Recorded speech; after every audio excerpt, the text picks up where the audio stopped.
Howdy, neighbors. This is Anarchy in the 603, and welcome back to another postcard from your friendly neighborhood anarchist. Nobody's favorite quality free content delivered straight and unedited from my dome, from wherever I'm sitting at this point, which is usually my backyard. I posted on my community page earlier today that, barring any unforeseen technical difficulties, I've got an actual scripted video coming up.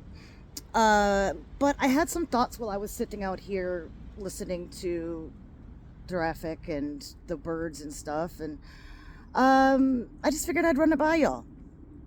So, being a raisin in a bowl of rice, as I call myself, one of the lone Filipina in the state, there aren't many of us. Um,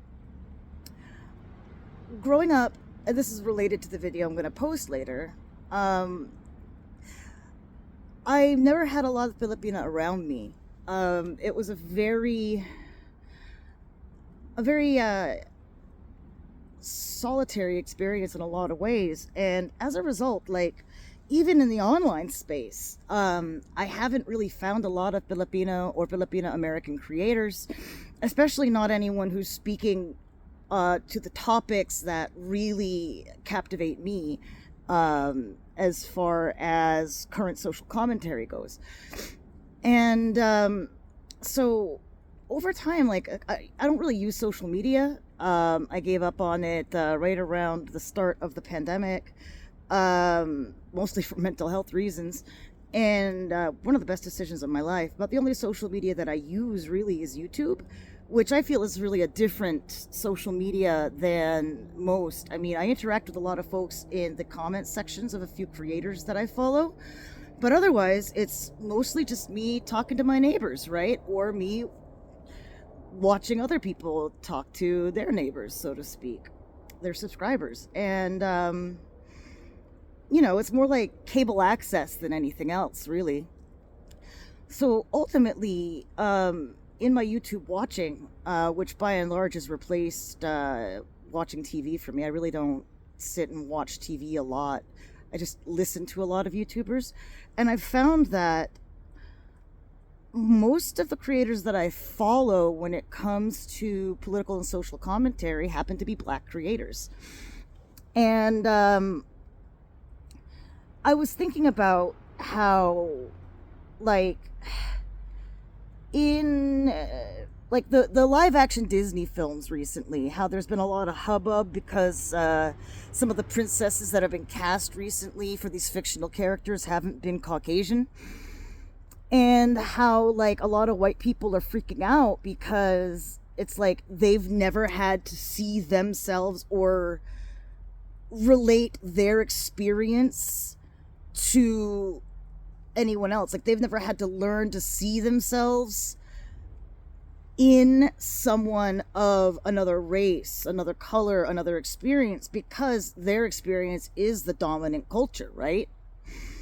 And so it's like difficult for them to wrap their head around and see the analogies, see the similarities, see themselves reflected in the face of someone that doesn't look like them.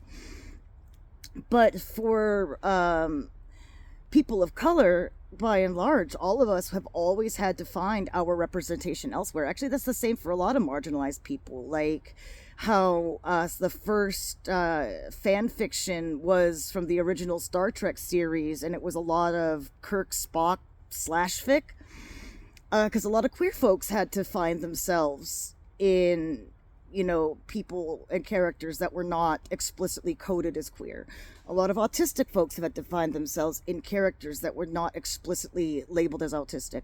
And for me personally,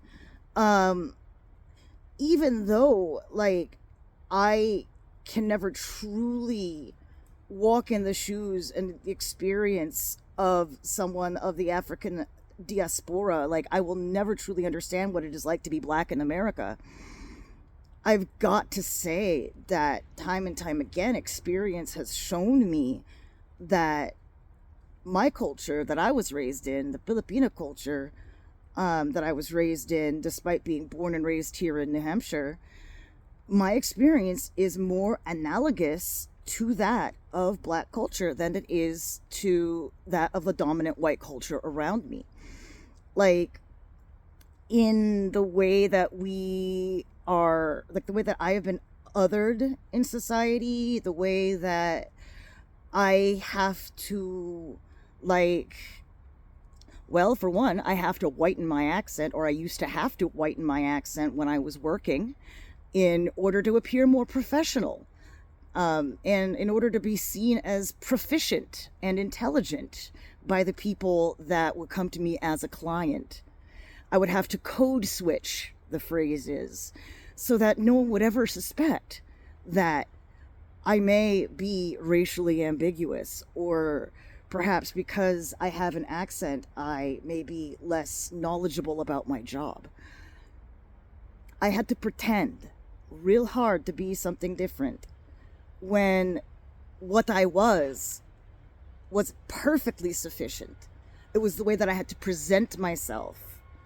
And I understand that there's a professional setting for, there's professional versus non-professional, but I don't understand where my accent would seem somehow as less professional. You know what I mean? Like, why would that be a difference maker? But it always did.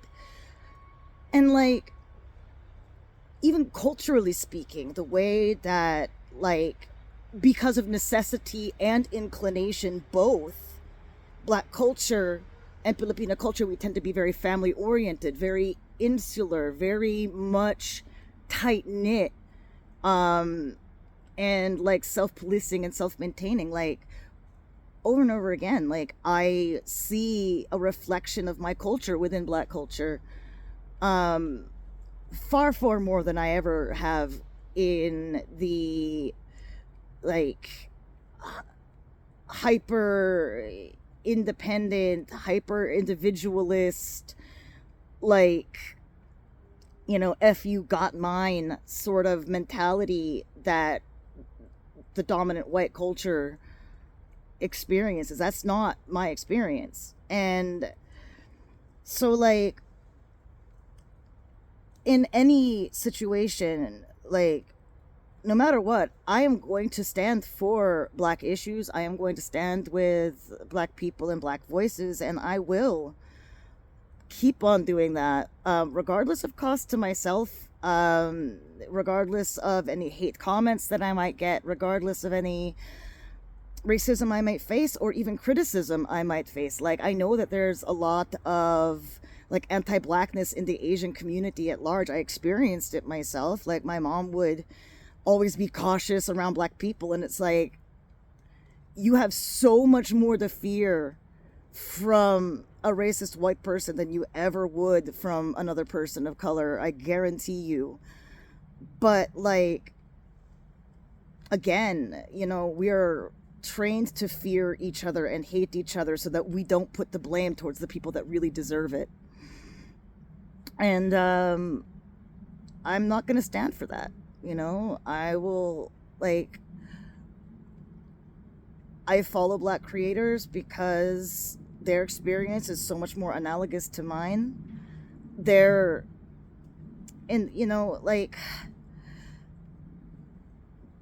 struggles are so much more analogous to mine. And honestly, until we are all equal, until we are all free of hierarchy, of patriarchy, of the effects of settler colonialism, none of us are truly free. And so anyway, yeah, kind of petering out here because that's how I usually end these things. So anyway, solidarity, man. Like, I'm with y'all, and I know these next few years are going to be rocky as hell, but you've got an ally here, and I know that word is kind of fraught. Like, there are so many, like, false allies out there, but, like, honestly, fuck all that shit. Like, I'm not about that energy or that life, and the harms that come to one of us come to all of us. Anyway, this is Anarchy in the 603. I hope you're having a beautiful day and that it's a little bit warmer than it is here. And thanks for sticking around. Catch you later.